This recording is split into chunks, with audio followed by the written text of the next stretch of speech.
I'm alive. Deepa, thank you so much for your phone call. You're welcome. Our next caller is Raj. Raj joins us on the phone line. And by the way, if you want to share your thoughts on how much Canada should be involved in Sri Lanka, especially dealing with Tamils, our phone number is 905-848-LIVE. That's 905-848-5483. Raj, how you doing? Hi. Great, thanks. And I'd like to thank Rogers first for bringing this topic up. Our pleasure. And Jason Kenney and the Department of Immigration have been talking recently about the Tamil boat people arriving in this country. And the main reason they are leaving their country because of there's no protection after the war. The government is yet continuing to persecute the Tamils.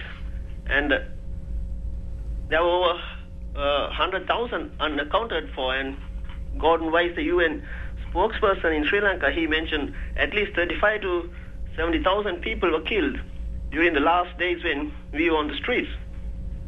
And my question is, if the Canadian government, like they got involved in the Sri Lankan issue, in 2006 they banned the LTTE here as a terrorist organization. So that itself shows that the Canadian government got involved in the problem. They helped the Sri Lankan government to tie the hands of the tigers to wipe them out.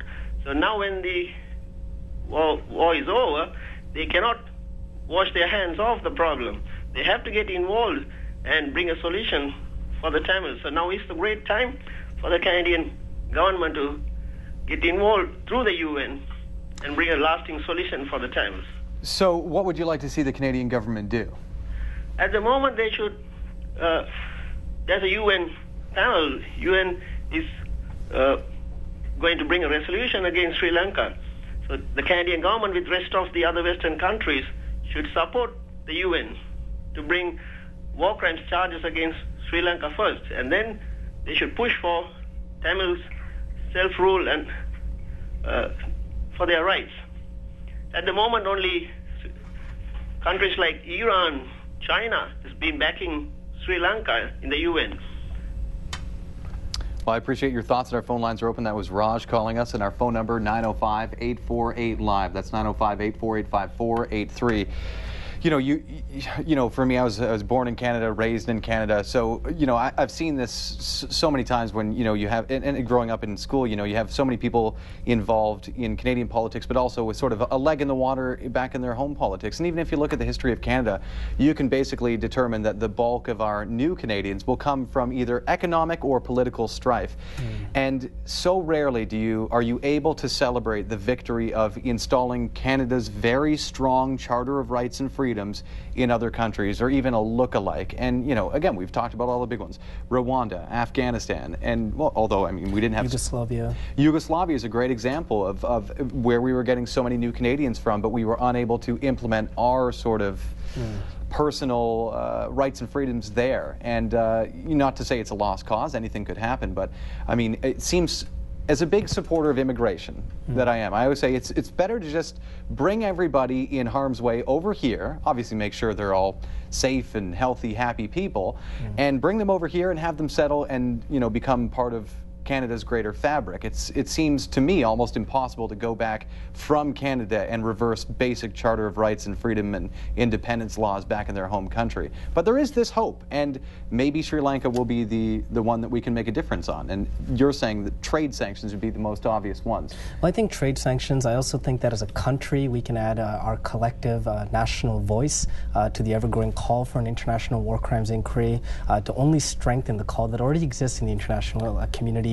Major groups like Amnesty International, Human Rights Watch. I was just going to mention boycotts. Well, what is a good example of a product that might even be used day to day in Canada that's coming from Sri Lanka? Tea. Tea? Tea. Clothes are coming from Sri Lanka. All the garment practices. There's a lot of garment practice in Sri Lanka. I have seen some labels, yeah, made in Sri Lanka. That's what you take Gap, and there's a lot of major the main street the retail stores. They are carrying Sri Lankan made products here. So is that awareness? It also, as a consumer, a lot of people say you can make a lot of influence happen as a consumer. Check those labels, make decisions. You would encourage people to, if made in Sri Lanka, you guys say maybe don't support it. Hey, we saw the exact same thing happen when the apartheid regime in South Africa came to an end. You know, Canadians made a political decision not to consume goods from South Africa until the oppression came to an end. Now, I want to touch on something that you mentioned earlier. You said, well, look, Sri Lanka is doing amazing in its economy. There's been a huge boom. And I think that's exactly why Canada needs to be concerned, because we do have foreign aid going into Sri Lanka. We do have business going into Sri Lanka. And if the underlying political issues that led to the 30-year conflict in the first place are not resolved, the issues around Tamil self-determination, the issues around Tamil regional autonomy and the right to self-rule, if those issues are not addressed, it only seems to confirm that age-old military saying that war is a continuation of politics by other means. It's only a matter of time until we see another war break out, and then Sri Lanka's economy will go back down the drain, and we're going to be at the same situation we were about 10 years ago. Yeah, no, I wasn't saying that, you know, don't touch them because of that. I'm saying that there is many times in trade when a when a country is doing really well to interrupt that, right? Because other governments say, oh, you know, we're making a fortune off of this export or that export. There is a reluctancy. That pressure does exist. We want to go to our next caller, Tom. Oh, we have to go to a break. Tom, thanks for sitting on there on the phone lines. We'll come back to you first thing. If you want to weigh in on how the Canadian government could intervene in the political situation in Sri Lanka, or should they even be involved at all? 905-848-LIVE. That's 905-848-5483. You're watching Ben Mercer Live on Rogers TV.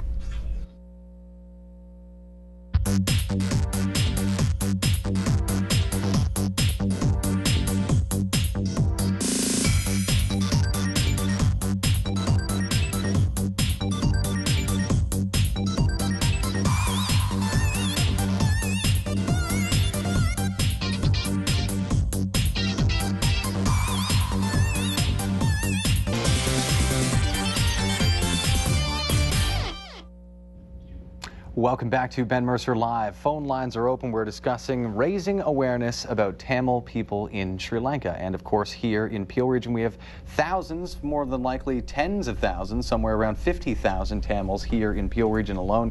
A very vocal group of, we've already talked about the big Gardner protest and all the fuss that caused, although it failed to really bring a powerful resolution from Canada against Sri Lanka. And now there are gentlemen in studio with us to shed light on the plight of the Tamil people, both here in Canada and Sri Lanka. Should Canada bring about sort of trade tariffs, or rather trade bans with Sri Lanka? That's what you guys are advocating. We're getting phone calls from our viewers, 905-848-LIVE. That's 905-848-5483.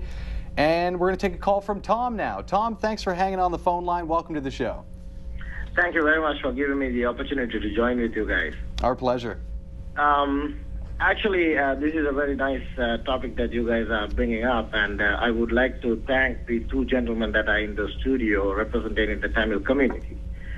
I myself is a Sri Lankan and proud to say that I'm a Sri Lankan and I'm a Sinhalese, but I do not have any discrimination. I do speak Tamil and I do speak Sinhalese, just for your information.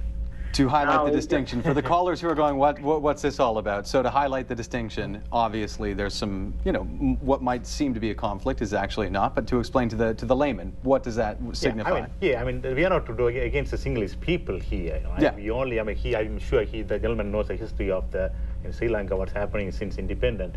You know, from the time they brought the Sinhala-only language and the rights to, you know, various rights, and at the end, 1983 riots, which is that's the one lead to, you know, to arms struggle. He mentions it because broadly seen, sort of, you know, opposed to Tamils. That's how somebody from the outside might see it, but that's not the case, and that's why he points it out. But sorry, Tom, to interrupt. Go ahead.